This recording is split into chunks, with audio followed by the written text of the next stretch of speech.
तो एक बार फिर से आप सभी का स्वागत कर रहा हूँ मेरे इस नए वीडियो के साथ। यहाँ हम चर्चा कर रहे हैं सितंबर का आपका महीना जो है अभी इसको आप कैसे प्लान कर सकते हो अगर आपका धनु लगन का चार्ट बन रहा है तो धनु लगन का चार्ट बन रहा है तो कुछ इस तरीके की आपको सितंबर के दौरान जो प्लेसमेंट है ग्रहों की वो दिखेगी जब भी आप अपना गोचर अपने लगन चार्ट में अप्लाई करेंगे। यहाँ पे ग्रहों की जो स्थिति है वो एकदम वास्तविक स्थिति है। हालांकि ग्रहों की गोचरीय व्यवस्था में कुछ बदलाव मंथ के मध्य में जरूर ही आ सकते हैं। यहाँ पे हम सबसे पहले गोचरीय स्थितियों पर बात करेंगे, कौन सा ग्रह कहाँ गोचर कर रहा है, कब वक्री हो रहा है और कौन कौन से ग्रहों का क्या क्या प्रभाव है, इस पर भी हम चर्चा करेंगे। तो उसके बाद हम कुंडली पर पूरा विश्लेषण के आधार पर चर्चा करेंगे गोचरीय स्थितियों के अकॉर्डिंग। तो अगर हम गोचरीय स्थितियों की शुरुआत करें तो सबसे पहले सूर्य से स्टार्टिंग करेंगे। सूर्य 17 सितंबर तक सिंह राशि में रहेंगे। इसके बाद इनका प्रवेश कन्या राशि में हो जाएगा। बुध का गोचर होगा 7 सितंबर से कन्या राशि में, जहां पर लगभग पूरे महीने कन्या राशि में ये बने रहेंगे अपने उच्च की स्थिति में। शुक्र का गोचर 2 सितंबर से तुला में होगा, जहां पर वो तुला राशि में ही पूरे मंथ बने रहेंगे गोचर में। मंगल का गोचर 18 सितंबर तक मिथुन राशि में है और इसके बाद ये अपना राशि परिवर्तन करके कर्क राशि में आने वाले हैं। बृहस्पति अभी कर्क में उच्च की स्थिति में चल रहे हैं गोचर में, जबकि शनि मीन राशि में अभी वक्री स्थिति में चल रहे हैं। चंद्रमा 1 सितंबर को आपको मेष राशि में देखने को मिलेंगे। इसके साथ साथ राहु और केतु के गोचर में फिलहाल कोई भी बदलाव नहीं है। जहां पर राहु कुंभ राशि में गोचर कर रहे हैं, वहीं केतु अभी सिंह राशि में ही गोचर में है। अब हम देख लेते हैं वास्तव जो प्रभाव है आपके लिए वो कैसा रहने वाला है इस गोचर का। तो सबसे पहले लग्नेश से स्टार्ट करेंगे। लग्नेश आपके बृहस्पति हैं। बृहस्पति ही आपके चार्ट में फोर्थ लॉर्ड भी है। बृहस्पति देखिए फिलहाल उच्च की स्थिति में अष्टम में चल रहे हैं।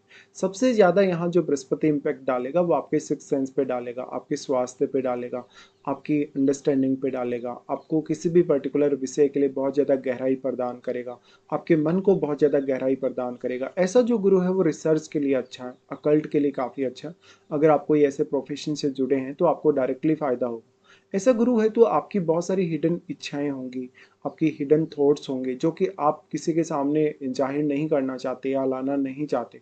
गुरु अष्टम का होने से ससुराल पक्ष से लाभ मिलेगा, ससुराल पक्ष से आपको कोई अच्छी एडवाइस मिल सकती है। गुरु जब तक कर्क राशि में रहेंगे, जो भी लोग न्यूली मैरिड हैं अभी लगभग 1-2 साल में, या इवन लगभग जो अभी अभी एकदम से ही न्यूली मैरिड है, उनका थोड़ा ससुराल पक्ष की तरफ झुकाव ज्यादा रह सकता है यहाँ पे, क्योंकि गुरु इस घर को काफी पसंद भी करते हैं और कर्क राशि है उनका उच्च का घर है। हालांकि चंद्रमा आपके चार्ट में अच्छी स्थिति में हो, अगर यहाँ पे अष्टम में कोई भी अशुभ प्रभाव नहीं है तो और भी अच्छा है आपके लिए। गुरु फोर्थ लॉर्ड होने के कारण यहाँ से वो धन और संपत्ति दिला सकते हैं, लेकिन क्योंकि गुरु वैसे ज्ञान को ज्यादा रिप्रेजेंट करते हैं, बुद्धिमत्ता को रिप्रेजेंट करते हैं, तो आपकी वो व्यक्तिगत क्षमता को बढ़ाएंगे यहाँ रहते हुए। आपको बहुत सारे निर्णय लेने में सपोर्ट करेंगे। किसी भी पर्टिकुलर मामले में आपको गहराई से सोचने और विचार करने में भी गुरु सपोर्ट करेंगे। गुरु फोर्थ लॉर्ड होने के कारण थोड़ा परिवार के लिए चिंताजनक हो सकते हैं कभी कभी, जब आपका यहाँ पे फोर्थ हाउस में अगर कोई शुभ ग्रह नहीं बैठा हो या कोई भी क्रूर प्लैनेट बैठा हो। हालांकि गोचर में अभी शनि चल रहे हैं आपकी फोर्थ में, तो शनि अभी लेकिन वक्री हो चुके हैं। गुरु अष्टम में होने से कभी कभी हो सकता है कि लोग आपको अब मिसजज करने लगेंगे।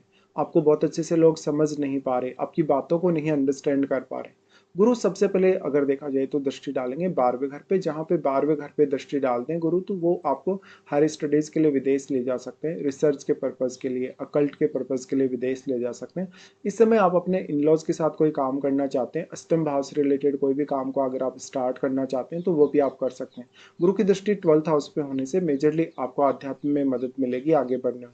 आपको विदेश यात्रा करने, लंबी दूरी की यात्रा करने में मदद मिलेगी। अगर आप तंत्र मंत्र से जुड़े हैं, अकल्ट से जुड़े हैं, अगर कोई साधना या सिद्धि की तरफ जाना चाहते हैं या मोक्ष की तरफ जाना चाहते हैं तो गुरु इसमें सबसे ज्यादा आपको सपोर्ट करेगा। लेकिन इस समय फिर आप अपनी महादशा को भी चेक अवश्य करिए।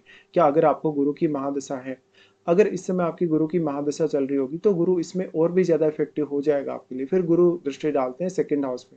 सेकंड हाउस को गुरु वैसे काफी मजबूत करने का कार्य करेगा। वैसे तो देखा जाए तो आपका सेकंड हाउस गुरु के लिए अपना नीच का घर है, लेकिन गुरु एक शुभ ग्रह भी है और वो इस समय उच्च की स्थिति में है। उच्च की स्थिति में होने से यहाँ वो धन के मामलों में, धन के मैनेजमेंट के मामलों में, पारिवारिक मामलों में आपको सबसे ज्यादा सपोर्ट करते नजर आ सकते हैं। वाणी को भी वो काफी इफेक्टिव बनाएंगे। आप किसी को कोई बात बोलेंगे, किसी को आप कोई सलाह देंगे तो सामने वाला व्यक्ति उससे काफी प्रभावित होगा। आप काफी ज्यादा विद्वान व्यक्ति की तरह नजर आएंगे, अच्छा इंस्पायर आप किसी को कर सकेंगे। गुरु की दृष्टि यहाँ होने से अपनी फैमिली, अपने धन को, अपनी संपत्ति को, इनसे रिलेटेड फैसले आप इजीली ले सकते हो और काफी ज्यादा गहराई से सोच विचार करके आप फैसले ले सकते हो। चंद्रमा की स्थिति लेकिन अब आपके चार्ट में अच्छी होना बहुत ही जरूरी है। फिर गुरु की दृष्टि आ जाती है अपने स्वयं के घर पे। स्वयं के घर पे वैसे गुरु दृष्टि डालें तो उतना नुकसान नहीं करते, लेकिन अब गुरु अष्टम में है, तो अष्टम में कोई भी शुभ ग्रह अगर गोचर करता है तो कुछ हद तक वो थोड़ा कम प्रभावी रह सकता है। अगर चंद्रमा अच्छी स्थिति में नहीं है, फोर्थ हाउस में आपके कोई जन्म के समय का कोई क्रूड प्लैनेट बैठा है, तो थोड़ी दिक्कतें होंगी। परिवार के साथ हो सकता है आपका तालमेल उतना अच्छा ना हो, लेकिन फिर भी आप परिवार की केयर अच्छे से करेंगे। हो सकता है परिवार में आपकी रेस्पेक्ट उतनी अच्छी ना हो। यहाँ पे गुरु का दृष्टि पड़ने से आप अपनी धन संपत्ति पारिवारिक कार्यों के प्रति जिम्मेदार रहेंगे, और शनि भी यहाँ है ऑलरेडी। तो यहाँ पर बेसिकली उन जातकों को सबसे ज़्यादा फायदा होगा जो विदेश में सेटल्ड हैं ऑलरेडी, जो स्टडी पर्पज़ के लिए विदेश जाना चाहते हैं, जो अभी अगले 1-2 साल में कुछ प्लानिंग कर रहे हैं नए अर्निंग करने की या नए काम स्टार्ट करने की। इसके साथ साथ गुरु आपकी मानसिकता पे बहुत गहरा इम्पैक्ट डालेंगे, आपकी थॉट्स को बहुत गहराई देंगे, आपके विचारों को गहराई देंगे। किसी भी पर्टिकुलर विषय पर सोचने के लिए, विचार करने के लिए इस समय आप थोड़ा एक्स्ट्रा समय भी ले सकते हो। फिर बात करते हैं शनि की। शनि दूसरे और तीसरे घर के लॉर्ड हैं। अभी फोर्थ में शनि का ट्रांजिट है और वक्री हो चुके हैं। वक्री शनि बेहद ही अच्छा रहेगा जब वो उच्च के गुरु की दृष्टि में भी है। तो आपके चार्ट में शनि की पोजीशन आप अवश्य चेक कर लीजिए कि कौन से भाव में आपके शनि प्लेस्ड है। लेकिन यहाँ जो शनि आ गए फोर्थ हाउस में आ गए, फोर्थ हाउस में शनि वक्री हो जाए तो आपकी जिम्मेदारियां बढ़ सकती हैं, परिवार को लेके कोई बड़ी रेस्पॉन्सिबिलिटी आपके ऊपर आ सकती है, मदर के साथ थोड़ी बहुत अनबन भी हो सकती है, परिवार के अन्य सदस्यों के साथ भी थोड़ी बहुत नोक झोंक रह सकती है। लेकिन वो जो अनबन होगी वो सही कार्यों के लिए होगी। गुरु की दृष्टि फोर्थ हाउस पर पड़ने से मेजरली अब परिवार के कार्यों को आप अच्छे से संभाल सकते हो। और यहाँ शनि भी बैठे हैं, तो शनि उन्हीं के घर में बैठे हैं, और क्योंकि वो दृष्टि में भी हैं गुरु के, शनि दूसरे घर के लॉर्ड और तीसरे घर के लॉर्ड होने के कारण बेसिकली आपको धन और संपत्ति के मामलों में बेहद ही ज़्यादा जिम्मेदार बनाते हैं यहाँ पे, और वो आपको काफ़ी सपोर्ट करते हैं। लेकिन यहाँ उतनी ग्रोथ की पॉसिबिलिटी नहीं है। अब शनि यहाँ से डायरेक्टली प्रभावित कर रहे हैं छठे घर को, जहाँ पर छठे घर पर उनका प्रभाव होने से आप अपने छठे घर से संबंधित आने वाली सभी बाधाओं को दूर कर सकेंगे। और यहाँ पर आप अपना कोई भी पर्टिकुलर डिसीजन ले सकेंगे, जैसे रूटीन को ठीक करने के लिए, करियर को ठीक करने के लिए, करियर में अगर कोई बड़ी चुनौती आ रही हो उससे पार पाने के लिए। शनि की दृष्टि यहाँ छठे घर पे होगी तो आपके ऊपर कोई कर्ज चल रहा होगा, आपका किसी से कोई विवाद चल रहा होगा, कोई मुकदमेबाजी चल रही होगी, उन मामलों में भी शनि का बेहद अच्छा सपोर्ट रहेगा और आपके कार्य काफ़ी तेजी से आगे बढ़ सकेंगे। अगर मान लो आपके चार्ट में शनि ऑलरेडी वक्री स्थिति में बैठा है, चाहे वो कहीं भी बैठा है, तो शनि का और भी अच्छा प्रभाव आपके सामने आएगा। फिर शनि दृष्टि डालते हैं 10th हाउस पे। 10th हाउस पे शनि की दृष्टि बेहद अच्छा कार्य करेगी, क्योंकि वो अपने मित्र पर दृष्टि डाल रहे हैं या अपने मित्र के घर पे भी दृष्टि डाल रहे हैं। यहाँ पर शनि की दृष्टि होने से मेजरली कैरियर में अच्छा स्टेबिलिटी शनि देने वाले, करियर के प्रति आपको बहुत जिम्मेदार बनाने वाले, और क्योंकि छठे घर को और वो 10वें घर दोनों को कनेक्ट कर रहे हैं आपस में अपनी दृष्टि से, इसलिए ये बेहद ही अच्छा हो जाएगा वक्री होने की वजह से। अब तक शनि वक्री नहीं थे तो आपको कुछ बाधाएं आ रही थी, कुछ आगे बढ़ने में दिक्कतें हो रही थी, कुछ और भी आपको समस्याएं हो रही थी, कैरियर बहुत अच्छे से आगे नहीं बढ़ पा रहा था। लेकिन अब ऐसी स्थिति नहीं है। उसके बाद शनि लगन पे ही दृष्टि डाल रहे हैं। लगन पर शनि दृष्टि डाले जब वो 6th हाउस या 10th हाउस को कनेक्ट कर रहा है लगन से, तो इन दोनों ही भावों के प्रति आपका फोकस रहेगा मेनली इस मंथ में। इस हिसाब से आप कैरियर में काफ़ी बेहतर कर सकते हैं। कैरियर में भले ही हो सकता है एकदम से प्रोग्रेस ना भी हो, तो काफ़ी स्टेबिलिटी बनी रह सकती है और आपको काफ़ी एफर्ट भी करना पड़ सकता है। अब मान लो आपके चार्ट में शुक्र और बुध दोनों ही अगर अच्छी स्थिति में नहीं है, तब आपको ज़्यादा एफर्ट्स यहाँ करने होंगे। बट शनि फिर भी आप में उतना ज़्यादा डेडिकेशन ला रहे हैं वो, और उतनी ज़्यादा रिस्पॉन्सिबिलिटीज़ भी ला रहे हैं कि जिसको आप अच्छे से हैंडल कर सकें। उसके बाद देखते हैं मंगल को। मंगल आपके चार्ट में पंचमेश और 12वें घर के लॉर्ड है। मंगल की स्थिति को देखा जाए तो फिलहाल सप्तम घर में मंगल गोचर में रहेंगे, जहाँ पर वो 18 सितंबर तक मिथुन में है और इसके बाद कर्क में भी जाने वाले हैं। वैसे कर्क में जाने के बाद मंगल नीच की स्थिति में जरूर आ जाएंगे, लेकिन वो गुरु जैसे शुभ ग्रह और उच्च की स्थिति में गुरु के साथ वो कंजक्शन में होंगे तो उतना नुकसान नहीं करेंगे। और यहाँ भी मंगल सप्तम में आ गए तो मैरिड लाइफ के दृष्टिकोण से थोड़ा चैलेंजिंग हो सकता है। पार्टनर आपके ऊपर काफ़ी हावी हो सकता है। अगर स्त्री का चार्ट हो तो उनके किसी अदर अफेयर या रिलेशनशिप के चांसेस होंगे। मंगल यहाँ पर लेकिन आपको लाइफ में कुछ पाने, कुछ बड़ा करने, कुछ हायर गोल पाने के लिए मदद भी करेगा। मंगल जो पंचमेश है आपको रणनीति बनाने में मदद करेगा, सोचने समझने डिसीजन लेने में काफ़ी मदद करेगा। मंगल की दृष्टि भी आपके 10th हाउस पे रहेगी। यहाँ से सबसे पहले 10th हाउस पे मंगल की दृष्टि करियर में बेहद ही सपोर्ट करेगी। जब बुध पर मंगल दृष्टि डालेंगे तो काफ़ी तेज़ी से निर्णय ले सकते हैं आप। और अब तो शनि का प्रभाव भी थोड़ा कम हो चुका है वक्री होने की वजह से, लेकिन शनि फिर भी जो आपको जिम्मेदारी दे रहे हैं उसमें मंगल का भी बड़ा सपोर्ट है आपको। मंगल अब कोई भी प्रकार का चैलेंज अगर आपके कैरियर में, आपकी रूटीन लाइफ में अगर आ रहा है तो उसको दूर करेंगे। लेकिन मैरिड लाइफ के लिए मंगल अच्छा नहीं कहा जा सकता। फिर मंगल का दृष्टि लगन और दूसरे घर पे होगा। लगन पर मंगल दृष्टि डालें तो आपके हेल्थ के लिए अच्छा होगा, आपको ज़्यादा से ज़्यादा एक्टिवेट करेंगे, आपको साहसिक क्षमता या ऊर्जा अच्छी प्रदान करेंगे। मंगल की दृष्टि लगन पर होने से बेसिकली आप अपनी खुद की ऊर्जा के आधार पर संचालित होंगे। आप अपनी ऊर्जा का ज़्यादा से ज़्यादा अच्छा इस्तेमाल कर सकते हैं। कोई भी पर्टिकुलर गोल अगर आप लेके चल रहे हैं तो उस गोल को आप जल्दी अचीव कर सकते हैं। अब लगन में बैठा हुआ ग्रह और आपके 10th हाउस में बैठा हुआ ग्रह भी मंगल की ऊर्जा की वजह से काफ़ी एक्टिवेट हो जाएगा, तो उन प्लैनेट्स पे भी ध्यान दीजिएगा। मंगल फिर जो दृष्टि सेकंड हाउस पे डाल रहे हैं उसमें मंगल आपको बेहद सपोर्ट करने वाले हैं। पार्टनर से आपको फैमिली के मामलों में सपोर्ट मिल सकता है। साथ ही साथ मंगल यहाँ दृष्टि डाले तो वाणी आपकी थोड़ी सी क्रूर होगी या ज़्यादा प्रभावशाली होगी, जिससे सामने वाले पर्सन को आप बहुत जल्दी प्रभाव में ले सकेंगे। मंगल की दृष्टि यहाँ पर धन और संपत्ति के मामलों में सपोर्ट करेगी, लेकिन फैमिली के साथ थोड़े बहुत विवाद दे सकती है कभी कभी। उसके बाद मंगल यहाँ से राशि परिवर्तन कर रहे हैं और वो अष्टम में जा रहे हैं, जहाँ पर वो गुरु के साथ कंजक्शन में आ जाएंगे। वैसे तो आप मांगलिक बन जाएंगे मंगल की इस गोचरीय स्थिति से, लेकिन क्योंकि गुरु जैसे शुभ ग्रह के साथ और चंद्रमा के घर में होंगे यहाँ पर मंगल, इसलिए मंगल आपको ज़्यादा अच्छे तरीके से सक्सेस दे सकते हैं। आपको गुरु की क्वालिटीज़ का और बेहतर उपयोग करने की स्थिति दे सकते हैं, लेकिन रिश्तों के लिए ऐसा मंगल अच्छा नहीं होगा। मंगल फिर यहाँ जो आ जाएंगे अष्टम में, यहाँ से फिर वो डायरेक्टली प्रभावित करेंगे आपके 11वें घर को। 11वें घर को मंगल प्रभावित करें तो धन संपत्ति और अपनी इच्छाओं को पूरा करने के लिए काफ़ी अच्छी स्थिति होगी। इसके साथ साथ आपका कोई हिडन अफेयर है, कोई रिलेशनशिप है, उसके भी चांसेस काफ़ी स्ट्रांग हो। मंगल की दृष्टि गुरु के साथ ही पड़ेगी फिर आपके सेकंड हाउस पे, जहाँ पर फिर से धन और संपत्ति के लिए बहुत ज़्यादा अच्छी स्थिति बन रही है, लेकिन फैमिली के साथ कोई भी टकरार से बचें। मंगल की दृष्टि फिर आ जाती है थर्ड हाउस पे। अब थर्ड हाउस में ऑलरेडी क्योंकि राहु गोचर में है, इसलिए राहु पर मंगल की दृष्टि का पड़ना आपको हाईली एनर्जेटिक बनाएगा, आपको बहुत बड़ी बड़ी इच्छाएं देगा, बहुत बड़ा बड़ा ऑब्सेशन देगा।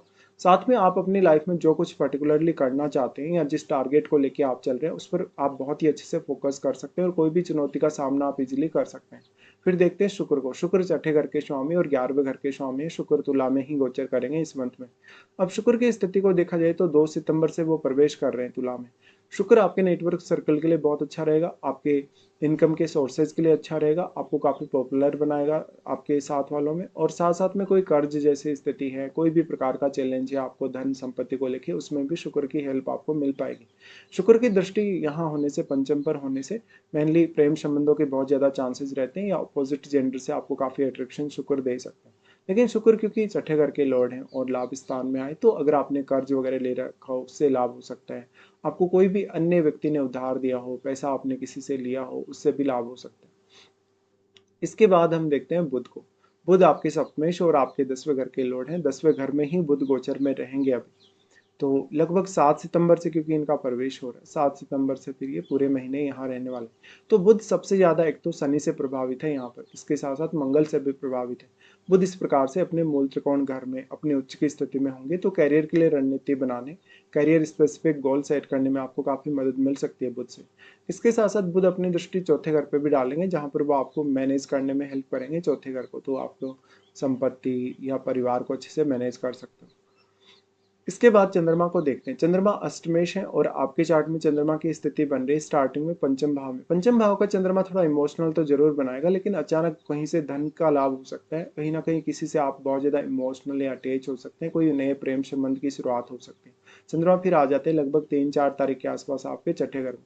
छठे घर में वैसे चंद्रमा का आना थोड़ा चैलेंजिंग होगा, क्योंकि काम का वजन आप पे बढ़ जाएगा, बड़ी जिम्मेदारी आपके ऊपर आ जाएगी। साथ में आपको अष्टम भाव से जो गेन होने चाहिए थे उसकी संभावना थोड़ी सी कम हो जाएगी। इसके साथ ही आपके चार्ट में चंद्रमा की स्थिति अगर बेहतर हो तब आपके लिए अच्छा होगा। चंद्रमा फिर आ रहे हैं सप्तम में। सप्तम में चंद्रमा आएंगे तो आपकी मैरिड लाइफ और आपके रिलेशनशिप को बैलेंस करेंगे, आपकी पब्लिक छवि को और बेहतर करेंगे, आपके व्यवहार को भी काफी बेहतर करेंगे। फिर चंद्रमा अष्टम में आएंगे, जहां पर लगभग 7-8 तारीख के आसपास ये स्थिति देखने को मिलेगी। ये स्थिति वैसे तो देखा जाए तो अच्छी रहेगी, लेकिन अष्टम में क्योंकि चंद्रमा जैसे शुभ ग्रह आ गया, और शुभ ग्रह अगर आपका चंद्रमा जैसे आपके जो जन्म के समय का चार्ट है अगर उसमें अच्छा प्लेस नहीं है, तो यहाँ पर वो थोड़ी सी को बाधाएं दे सकता है, दिक्कतें दे सकता है, आपके एफर्ट को बढ़ा सकता है। आपके सामने ऑप्शन तो बहुत सारे होंगे किसी भी पर्टिकुलर निर्णय को लेने या काम करने के लिए, लेकिन उनमें से आप कौन सा ऑप्शन चुने इसको लेके थोड़ा कंफ्यूजन में रहेंगे। अब सिर्फ और सिर्फ यहाँ जो गुरु का गोचर है, गुरु ही आपको ज़्यादा हेल्प कर सकते हैं। फिर देखते हैं सूर्य को। सूर्य आपके 9वें घर के लॉर्ड है और सूर्य अपने ही घर में गोचर कर रहे हैं, ये काफ़ी इंपॉर्टेंट है। 17 सितंबर तक इनका गोचर यहाँ रहेगा बेसिकली। तो सूर्य का 9वें घर में आना विदेश की तरफ आपको अट्रैक्ट कर सकता है, विदेश ले जा सकता है, विदेश में सेटल कर सकता है, हर स्टडीज से संबंधित गोल पाने के लिए मदद कर सकता है। जीवन को स्पिरिचुअली काफ़ी ग्रो करने के लिए मदद कर सकता है। पिता के साथ फिर भी मतभेद हो सकते हैं और सूर्य की फिर यहाँ दृष्टि पड़ेगी। हालांकि राहु थर्ड हाउस में और राहु थर्ड हाउस को काफ़ी मल्टीप्लाई कर रहे हैं, तो यहाँ राहु का ही सबसे ज़्यादा प्रभाव रहेगा। फिर सूर्य अपना राशि परिवर्तन करके 10th हाउस में चले जाए। सूर्य का राशि परिवर्तन आपको कैरियर में कुछ बड़ा उछाल दे सकता है। कोई सडन ऐसा इवेंट कैरियर में दे सकता है जिसमें आप कैरियर में बहुत ज़्यादा संतुष्टि पा जाएंगे, बहुत बड़ा कोई पद हासिल कर लेंगे, कोई ना कोई अपना बड़ा गोल हासिल कर लेंगे। इस समय आपको सरकार से यानी सरकारी पदों से या इवन पिता से काफ़ी मदद मिल सकती है। तो ऐसा ही नहीं है कि सिर्फ कैरियर के लिए ही सूर्य यहाँ अच्छा होगा, बल्कि वो आपके मान सम्मान को बढ़ाएगा, प्रतिष्ठा को बढ़ाएगा, काफ़ी लोगों के साथ आपको सूर्य कनेक्ट करेगा। तो ये ओवरऑल स्थिति है। अब इसमें बेसिकली देखा जाए तो कैरियर, मैरिड लाइफ, पारिवारिक स्थिति, इन सब पर आपको ज़्यादा ध्यान देने की आवश्यकता है। अब हम देख लेते हैं कौन कौन से आपके लिए अच्छे दिन हैं, इस मंथ में कौन कौन से कुछ खराब दिन भी हैं। वैसे राहु और केतु के बारे में हम अभी कोई चर्चा नहीं कर रहे हैं, ऑलरेडी इनका गोचर पहले काफ़ी बार डिस्कस हो चुका है, तो सेम चीज़ें रिपीट करने का कोई फ़ायदा नहीं। और ज़्यादातर जो अभी गोचर में जो बदलाव होगा उसके बाद से राहु का डिस्कशन फिर से हम शुरू कर सकते हैं। तो अब देख लेते हैं धनु लगन वालों के लिए कौन कौन से इस मंथ में अच्छे दिन। सबसे पहले अच्छे दिनों की बात करें तो धनु लगन वालों के लिए 1, 2, 5, 6, 14, 15 और 18 से 20 तारीख तक ये दिन इतने ज़्यादा अच्छे हैं कि अगर आपका कोई भी काम मान लो नहीं बन रहा, किसी भी काम में बार बार व्यवधान आ रहा है, रुकावट आ रही है, तो आप इन दिनों का जरूर चुनाव कर सकते हैं उन कार्यों को पूरा करने के लिए। इसके साथ साथ कौन कौन से ऐसे दिन है जहां पर आपको थोड़ी प्रॉब्लम होंगी, जैसे चंद्रमा उच्च की स्थिति में होकर 3, 4 और 30 तारीख को गुजरेंगे आपके छठे घर से। यहाँ पर थोड़ा चैलेंज होगा, बहुत जल्दी आप काम नहीं कर सकेंगे, काम का बर्डन हो सकता है, कोई ना कोई बड़ा ऐसा चैलेंज जिसमें आपके ऊपर बड़ी जिम्मेदारी डाल दी गई। तो 3, 4 और 30 को लेके आपको कुछ खर्चे भी करने पड़ सकते हैं। चंद्रमा जब कर्क में होंगे तो वो बृहस्पति के साथ होंगे, वहाँ पे 7 और 8 को ये आपके सिंह को बढ़ाने वाला होगा, लेकिन नए इनकम के सोर्सेज भी दे सकता है, पर मन में थोड़ी अनसर्टेनिटी रहेगी और थोड़ा प्रेशर ज़्यादा रहेगा। चंद्रमा जब नीच की स्थिति में होंगे 16 और 17 को जाएंगे आपके 12th हाउस में। 12th हाउस में चंद्रमा का जाना बेसिकली कोई बहुत बड़ा पेंडिंग खर्चा वो करवा सकता है, सिक्स सेंस अच्छा दे सकता है, आपको रिलेशनशिप में प्रॉब्लम दे सकता है, आपको काफ़ी ओवर थिंकिंग दे सकता है। तो ये कुछ प्रॉब्लम वाले दिन है आपके लिए। फिलहाल हमने पूरा डिस्कशन किया। फिलहाल आपको वीडियो देखने के लिए धन्यवाद।